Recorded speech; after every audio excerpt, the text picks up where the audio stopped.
12ই ফেব্রুয়ারি জাতীয় নির্বাচন চলে আসছে বাংলাদেশে। এই নির্বাচন কেন্দ্র করে মানুষ এখন উৎসব মুখর হয়ে আছে। বিভিন্ন দলের বিভিন্ন ক্যান্ডিডেট নির্বাচনে দাঁড়ানোর জন্য চেষ্টা করছেন।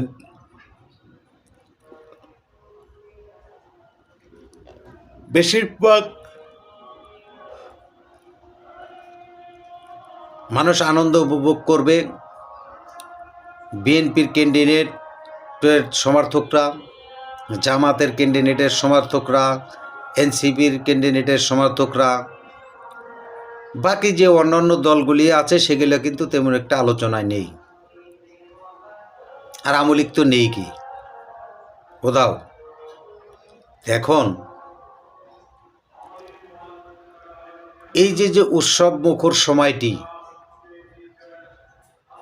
সবাই চিন্তা করবে যে আমি একটা ভোট দিব। আবার কেউ চিন্তা করবে ভাই আমি একটা ভোটের বিনিময়ে 500 টাকা নিব।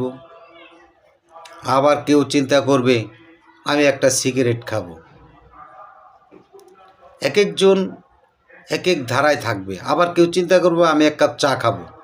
এক শ্রেণীর লোক দেখবেন নির্বাচনের সময় হলে সারা দিন চার দোকানে বসে থাকে। তার কাজ হলো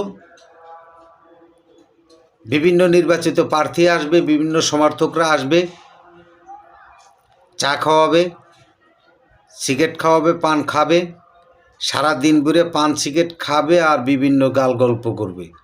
যে আসবে তার কথাই আলোচনা করবে যে ভাই আপনি ভালো, আপনি পাশ করবেন, আপনাকে ভোট দিব। এই ধরনের আলোচনার একটা শ্রেণীর লোক আছে। বিশেষভাবে এগুলো দেখা যায় গ্রাম অঞ্চলে। আবার যারা অরিজিনালি যে কোনো দলের সাপোর্ট করেন বা দল করেন, তারা তো অন্য কোনো দলে ভোট দেওয়া তো দূরের কথা, কোথাও যাবেও না, অথবা অন্য দলের কথা শুনলেও সেদিকে তাকাবে না। নিজের দলকে কিভাবে ভোটে পাশ করানো যায় সেই চিন্তা ভাবনা করে। কিন্তু সাধারণ মানুষের যে ভোটের যে একটা আনন্দ বা নির্বাচনের উৎসব মুখরটা, সেটা কিন্তু কিছু কিছু মানুষ সে আনন্দ উপভোগ করে থাকেন এবং কি তৃপ্তি পেয়ে থাকেন। আশা করি জাতীয় আসন্ন জাতীয় নির্বাচন, সংসদ নির্বাচনে আমি জানি না কোন দল পাশ করবে, তবে ধারণা পাওয়া